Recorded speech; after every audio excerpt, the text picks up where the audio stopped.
Put your hands up if you've ever been in. I always hesitate to do this. You guys are probably too cool for this. But put your hands up if you've ever been into Hollister. If you're willing to admit to having been. Look, I'm watching. Okay. Well, look, I know I'm too old for Hollister, all right? I know that. But I do have teenage kids, and they like to go. I hate going into Hollister. And the reason I hate going into Hollister is, sorry, that is too loud, isn't it? If I can hear me, then it's, thank you. One of the reasons I hate going into Hollister is because it's really dark. Or is it just me? You walk into Hollister, it's really dark. There's always some, trying to describe the person that sits on the door at Hollister. Whether it's a guy or a girl, they're always really good looking, and they always say, "Hi guys." Have you noticed? "Hi guys." And you can't see where you're going, and you walk in, and the clothes are really expensive, and you can't see that. And it doesn't say men and women; it says guys and girls on it.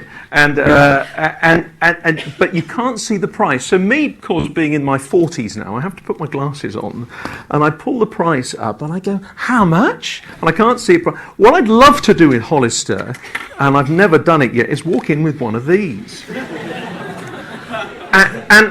I borrowed this from a mate of mine. I thought it was 5 million candle power, but it's only 1 million candle power, which means I won't shine it at you because it. Well, can I shine it at you? Can you get some idea? It's a fairly bright torch, all right? I was quite disappointed when I emailed him and said, "Can I borrow your 5 million candle power torch for an illustration?" He said it's only 1 million. Anyway, I'd love to walk in with one of these. Apart from the fact that it would make everyone go, "Ooh," it would be fantastic because I'd be able to see how much these things were. Light's important, isn't it? And when you're stuck in things that are dark, you just can't function properly. We like light, and actually we need light. And actually, when we don't have light, we find that we can't operate properly. We don't know what we're doing. So I said already I'm a physicist. Let's hear it for the physicist, please. Yeah. Thank you. And if you wanted me to, I can talk about light in terms of being an electromagnetic wave, or if you prefer, as a photon, and all that kind of stuff. But actually, we talk not just literally about light as packets of energy or whatever. We use the term figuratively, don't we? So, for example, if someone has anything come up yet? Yeah, that was supposed to come up a minute ago. Let me move there. Okay. And the next one. When we talk about light, we say when someone has an idea, we show in cartoons like the bulb appearing over their head, and that's a figurative use of the term light, and that's what we mean by that. Suddenly, it's like someone switched the light on in their head. And so, in history, we talk about the Enlightenment. And if you're a student of history, you don't do history here at Bath, do you? No. But if you were a student of history, then you would know all about the Enlightenment and the Age of Reason, and we could have a debate as to whether or not that was a misnomer, which I think it was, but anyway. But of course, the absence of perspective we describe as being kept in the dark. That's the next one. And when you're kept in the dark, you kind of lose focus, and you lose the idea of what's going on. So, a couple of examples. Have you seen those celebrity music stars that just seem to get really extreme in the way they handle life? For example, I'm not picking on them particularly, but for example, One Direction. I've just been through a kind of hassly time, and from what I gather, just reading around, it's because they've been completely cut off from the real world on their world tours that they go on. They're kept in the dark about what's going on, and so they end up doing just extraordinary things. The rest of us would think, "Oh, hang on a minute, you guys have kind of lost perspective." Well, they've lost perspective because we would say they've been kept in the dark about how normal people behave. Or take a more extreme example about people being kept in the dark. I talk about great dictators, world dictators back in history. What very often happens with dictators is that the level of information that gets to them about the outside world is hugely limited. It's filtered so that they can't get a broader perspective. And so they think either the whole world is against them, or everybody else is trying to get their country, or everybody else has nuclear weapons and they need them, or whatever it is. And we talk about that in figurative terms as being kept in the dark. So why do I say all that? Well, because the absence of light, being in the dark, It's a really dangerous place to be. Not just physically is it dangerous. If all the lights went out now and the fire alarm went off, it would be dangerous for us to get out because we'd all be tripping over the tables. But actually, figuratively, it's true. Notionally, being in the dark is just really dangerous. Being in the dark about anything is really dangerous. And that's one of the reasons why I'm a Christian, because I genuinely do believe the words of the Lord Jesus that were read a couple of minutes ago. Do you want to click the next one up? So Jesus said these words. Let me read them to you again. When Jesus spoke again to the people, he said, I am the light of the world. Whoever follows me will never walk in darkness, but will have the light of life. Now, I'm a Christian, and I really believe that. I really believe Jesus is the light of the world. By which I mean, I firmly believe that following Jesus, which the Bible explains as taking what he says seriously, trusting in what he's done for me by dying on a cross, rising again from the dead to prove it had worked and giving me real hope for a real future forever, following Jesus, in following Jesus, I genuinely believe everything is illuminated. Now, I know that's a really big thing to say. And if you're hearing that for the first time, the problem is that it sounds like a really arrogant thing to say. But don't worry, because the religious leaders who were listening to him, they thought so too. See, and the reason they thought so is because when you get to grips with the Bible, if you... I know the Bible's a big book, but it is the world's bestseller. And it's also the world's bestseller that is least read of the bestsellers, I suppose you could say. Of course, it's not one book, really. It's 66 books, written by about 40 different authors over about 1,600 years. But when you put all the Bible together, Bible means collection of books, really. When you put the Bible together and you start looking for example, this theme of light, you suddenly find the theme of light is a really, really important one. Right through the Bible. So, right in the opening chapter of the Bible, and right at the beginning, in Genesis chapter 1, right at the very first page, everything exists, and the very first words that God is recorded as having said are, anyone know? Let there be. Sorry, am I the only one who's read this? Some of you are Christians, I think, at least. Well, let me tell you, the first words that God speaks are, let there be light.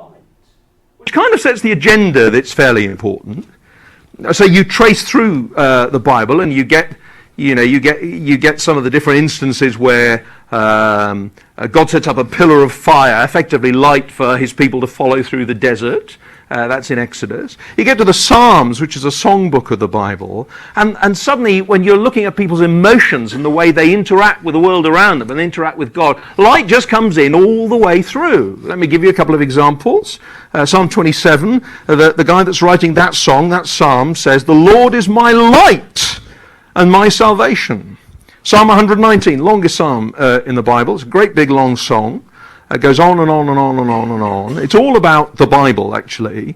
But right in the middle, the guy that's writing it, the psalmist says, "Your word," meaning the Bible, "is a lamp to my feet and a light for my path." In other words, it shows me, it illuminates what's in front of me, and then shows me the way to go. When you get a bit further on, you start looking at the prophets who were God's messengers to say what was going to happen in the future and how he's interacting with people and so on. Again, light just kind of comes a big way into everything they have to say. And he tells people that he talks about, that the prophets talk about people who are far away from God having light to bring them back. And some of the prophets talk about the hope of the world coming, being the coming of God's glory, which is described as light. And you get right to the very end of the Bible, in the book of Revelation, that kind of summarizes the whole of history from God's perspective. And the great hope of God is put in terms of him being a light for the nations. Light is a really big theme in the Bible, okay?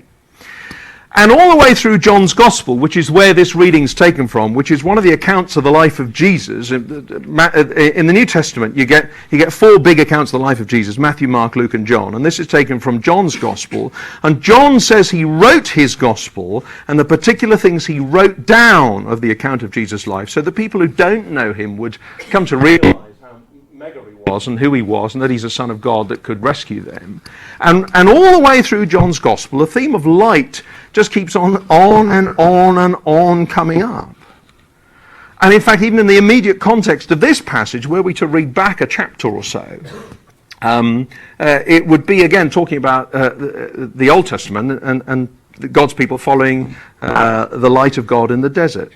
Why do I say all that? Because as Jesus is speaking to these people and these religious leaders, and he says, "I'm the light of the world. He who follows me will never walk in darkness, but will have the light of life." In their minds, he doesn't just come out with something random. He's actually said, "Hey, all this stuff, all the way through the Bible, like from God saying, 'Let there be light,' to God be having the hope of glory of light at the end, I'm your man." So they knew the context, and it was just an astonishing thing for him to say. Far more astonishing, actually, than it might be to us here. And more to the point, there was no ambiguity in what Jesus was saying. He knew very well what he was saying, and he was claiming quite deliberately that knowing him means having real light to live by, light to die by, and then light to live in forever. So it was a really huge claim. And if you want to challenge it, well, as I say, don't worry, because the religious authorities do it for you. You want to click the next slide? Suddenly the Pharisees, who are the kind of top religious guys of the time, they challenged him. "Here you are," they say, "appearing as your own witness, and your testimony is not valid. In other words, you're the only one that's saying it." Jesus answered, "But even if I testify on my own behalf, my testimony is valid, for I know where I come from and where I'm going, but you have no idea where I come from or where I'm going. And you judge by human standards, and I don't do that. It says I pass judgment on no one, and the context there is I don't judge by human standards." So effectively, you see, they're saying, "Who do you think you are, making a claim like that?" And his answer is actually very simple. I can make a claim like that because I'm light. I'm illuminating the world. Only light can authenticate itself. And that's true, isn't it? When you think about it, imagine we won't do it, but you imagine for a moment we switched off all the lights here, and then I switched that big torch on, and you say, "Who do you think you are switching a torch on?" And I say, "Well, does the torch work or doesn't it?" And you say, "Switch it off again and then we'll judge." No one's going to be able to do that, are they? Because darkness can't fathom what's going on. Only light can. Light's the only thing that can authenticate itself. I know it's a bit deep, but what he's saying is really big. They were only thinking by human standards, and with a simple perspective of someone who makes claims about themselves. So it can be authenticated by someone else. So let's say, for example, if you wanted to judge by human standards, let's say, for example, any linguists here? Linguists? Okay. What's your language? French and Russian. Okay, let's imagine for a moment, I speak a tiny bit of French. I speak no Russian at all. Well, sorry, one word. The word is niet, okay? Let's say, for example, I wanted to come here and I said to you, not I'm a physicist, imagine I said, actually I come here today, I'm a linguist. I'm fluent, he could test that very easily, couldn't he? And he would prove whether or not I was a fraud, if we were able, I'm assuming you're completely fluent. What year are you in? Second. Oh, very fluent. Okay. So imagine for a moment, I say, I'm a Russian linguist, right? And he'd be able to hold something, he'd be able to hold more of a conversation than I could anyway. And you'd prove very quickly I was a fraud, because I wouldn't be able to understand or answer the question. And he'd turn around and say, he's lying. I'd just be able to say things like Moskva and Niet. And that's all I'd be able to say. It's the only Russian on St. Petersburg. And that's not even Russian, is it? See what I mean? He proved that I was telling lies. Or if I claimed to be Prime Minister, actually, I'm really incognito tonight, but my name is really Spencer Shaw, and I'm actually the Prime Minister, you could prove that was rubbish immediately, because you'd all get out your phones and say, okay, Google. And within a couple of minutes, you'd prove I wasn't Prime Minister. And we'd all, not that Google is always right, but still, I think. And if I went really crazy and I came here tonight and I said to you, good evening, everybody, I am an orange. Well, you'd be able to prove pretty quickly whether or not that was true, wouldn't you? Number one, I'm the wrong colour. And by the way, I don't tan properly. I'm one of those awful people that just burns or stays pale. So that's really irritating. Those of you that tan easily in the summer, maybe we should call you oranges. I don't know. But you know, if you got a knife and just went, then juice would not come. Well, some juice would come out, but it wouldn't be orange. It would be bright red, and there'd be a lot of pain and mess and all that. See, you can prove that kind of thing. In other words, you can authenticate quickly the normal claims. But Jesus wasn't making a normal claim. He wasn't making a claim about an ordinary thing that could be solved with a quick test. He was claiming to be the light. In fact, he's saying that without him, you can't really test anything else because you won't be able to illuminate anything. He is claiming to be the one who has always been promised and who will bring real illumination on human experience. Now that is quite a claim. But I believe him, and that's why I'm a Christian. But actually, you know, it's no more of a claim really than saying that he is the Son of God. Because if the Bible is right that he's the Son of God, then the Son of God will be all those things that I've just described, light from the beginning and light from the end, and it all adding up in between. He will be the promised rescuer, one who will come to bring all the answers and bring all the hope and contain everything that is needed for humanity. There's a writer you may have heard of called C.S. Lewis, who wrote, he wrote lots of things. He wrote The Lion, the Witch and the Wardrobe and the Narnia series, but actually he wasn't really a children's writer. He was actually an Oxford professor, and he wrote lots of really important books. But one of his Christian books was a book called Mere Christianity, and he famously said this. Oh, sorry, hang on. That shouldn't have come up. There we are. He famously said this. He said, a man who was merely a man and said the sort of things that Jesus said would not be a great moral teacher. He would either be a lunatic on the level with a man who said he is a poached egg or an orange, or he would be the devil of hell. You must take your choice. Either this was and is the Son of God, or else a madman or something worse. You can shut him up for a fool, or you can fall at his feet and call him Lord and God. But let us not come with any patronizing nonsense about his being a great human teacher. He has not left that open to us.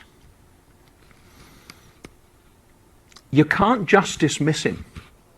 And when he makes claims like, I am the light of the world, he who follows me will not walk in darkness, but have the light of life. And he said loads and loads and loads and loads of other things. In fact, so much so that the people of his time said, this guy teaches like no one else.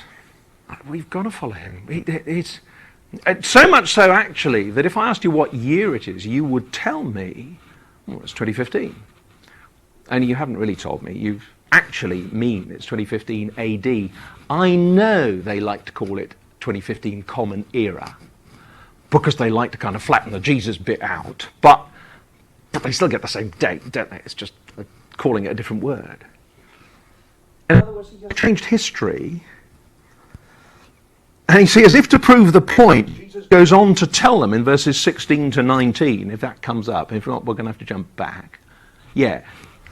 He went on to tell them that even if you take the testimony of, even if you take their law in a simple law trial, which the Old Testament had described for them how to do that, which was revolutionary at the time.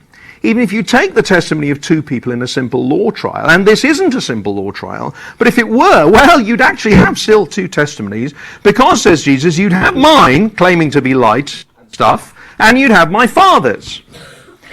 Now, of course, as soon as we hear, oh, well, you have my Father's, we'd worry about family connections and stuff. But he's not talking about an earthly father, he's talking about God. So by their understanding, and bear in mind they looked at it with the eyes of experts on what he was claiming about the Bible and stuff, by their understanding, he's making the mother of all claims. Here's a guy who claims to be the light of the world, the one who illuminates everything, and that he can do that because he's the Son of God. Now that's going to take a minute to get our heads around, but as we do that, let me tell you that as a Christian, I both believe him and know that what he's saying is true from my own experience. At which point you might dismiss me for a lunatic, but just before you do that, let me explain what I mean. So all of us know that the world is really messy, just for starters, don't we? And if you haven't discovered that the world is really messy yet, well, you just haven't lived long enough yet. In other words, the world is a scary place with loads and loads of uncertainties and loads of stuff that just doesn't seem to be very fair or very just. I said I'm a church minister, and someone has described the job I do. I know people have this idea that church ministers work 1 day a week, get a 6-hour lunch break, and it takes 4 guys to bring their money to the front. But that isn't how it works, actually. I work probably about a 60-hour week normally, and someone's described my job as having a front row seat on how terribly broken and messed up the world is. So in any one day, I can be sharing the Bible with guys like you, sitting with someone that's about to die of cancer, and talking to somebody else whose marriage is about to fall to pieces. I get a front row seat on how terrible the world is all the time. But actually, that's not just true for church ministers. That's true. You just need to knock on some of your neighbours' doors. I don't mean here, but in an average street. Will be people in your street at home who don't. So there just will be. There will be other people in your street at home whose marriages are falling to bits. They may not tell you, but they will be. There will be other people who are semi-suicidal. There will be other people who are bounding with joy today. And everything in between, because the world in which we live is messy. You just need to switch on the news, which likes to concentrate on all the bad stuff, because that's how they sell news. But when I read the Bible, and I use that to kind of make sense of the mess, and illuminate the world, actually suddenly it all starts to make sense. Now I know, particularly if you're not a Christian here this evening, I know very well there's a lot of negative publicity about what Christians believe and all the things that apparently we can't do and all the things that apparently we campaign against and that we're not very politically correct and all that stuff. But you know what? When you look properly at the Bible and at what Jesus says, and you don't take it out of context like people tend to make a media soundbite, and you actually read what Jesus says and what the Bible says more broadly, and suddenly you understand it to be the Word of God and illuminating the world around you, in fact, it's not anything like as unreasonable as it sounds, and it starts to make sense. So you guys are studying a whole range of different topics here, from science to engineering to maths to economics to languages. But in so doing, in every one of the subjects you study, you have, in some sense, absolute measurements, don't you? Even our linguist friend has our linguist friend has absolute measurements called a dictionary. You know how to spell things in Russian, or is my understanding of Russian wrong? And there's a whole litany of different places. Right, aren't they? I mean, there are ways to spell. You engineers, you know very well that there are criteria that you measure things against, don't you? Physicists have criteria they measure things against until they get to the quantum realm, and then they just make it up with the fairy. Oh, no, sorry. Then they do... Anyway, I'm a physicist. I never understood quantum mechanics either. It's fine. Despite working in radiation, but that's another story. But the point is that there are absolute measurements. There are particular criteria against which things are tested. Or you could say particular criteria, absolutes by which things are illuminated. It was the Greek philosopher Plato who famously said, that's the next one, "We can easily forgive a child who is afraid of the dark, but the real tragedy in life is when men are afraid of the light." In your course, it takes courage to use the absolutes, and you're being trained to use them. So let me grab something I'm vaguely familiar with. You guys who are engineers, when you're drawing criteria for a particular design, you know very well that there are standards that you have to measure things against, or certain tolerances that you have to check. Or you linguists, when you're writing an essay, you know very well that you have to spell things correctly, otherwise they get upset with you, or pronounce things correctly because they get upset with you. There's criteria against which to measure things. It takes courage to do that, but you don't have any choice, because if you get it wrong, you're going to flunk it. But actually, what Jesus is saying is that he defines the very nature of right and wrong as an absolute. That's part of being light. So I read the Bible, and it describes my feelings and reactions and attitudes and appetites. And it does it really well. In fact, it does it frighteningly well. So that it describes why they are as they are and how I deal with them. Imagine that for a moment. Imagine that all your feelings and reactions and appetites of every kind were suddenly available for everyone to see, that they were illuminated, not just for yourself, but for everyone to see, that they were somehow projected up here. How would you feel? Well, the Bible does that. I read the Bible, and it does that on the inside. That's what the Ten Commandments are all about. They're measuring rod to prove both to me, both what perfection is and how far I fall short of it. And the Bible does the same for the world around me, and it explains what's happening on the international stage and what God's plan is and so on. See, actually, the Bible is the handbook for life, and it all points to Jesus, the rescuer who came to save us, both from our failure and to follow the Maker's instructions. The Bible, it describes to me the God who is all-powerful and who is offended at my rebellious heart and thinking, and who could easily destroy me with a word, but it also illuminates why he doesn't do that and how much he loves me in sending Jesus to come and die for me on a cross and has set to be my rescuer. So the very last part of our passage, very briefly as I close, the very last part of our passage says that even though Jesus was teaching all this stuff, right in the middle of the temple, if you click to verse 20, the last bit, right in the middle of the temple, it says right at the bottom there, he spoke these words while teaching in the temple, right in the heart of their kind of religious establishment, right in the place where the offerings were put, so that means right in the middle. But no one seized him, because his time had not yet come. If you were to read on in John's Gospel, you'd find that his time had come to be crucified. That's what that's talking about. You see, Jesus is the light of the world. He came to illuminate the world and thereby draw people into relationship with God. It's a big ask to be the light of the world, but Christians believe that's exactly what he is, and they have found them in their experience to be that's exactly what he is. And if you're not a Christian, then let me encourage you to stop and maybe read more about Jesus, find out about him, and as you get to know him, you will find that he illuminates the corners of your soul that you didn't realize were there. And he will both condemn you, but he will also show you how he can save you and has done that on the cross for you.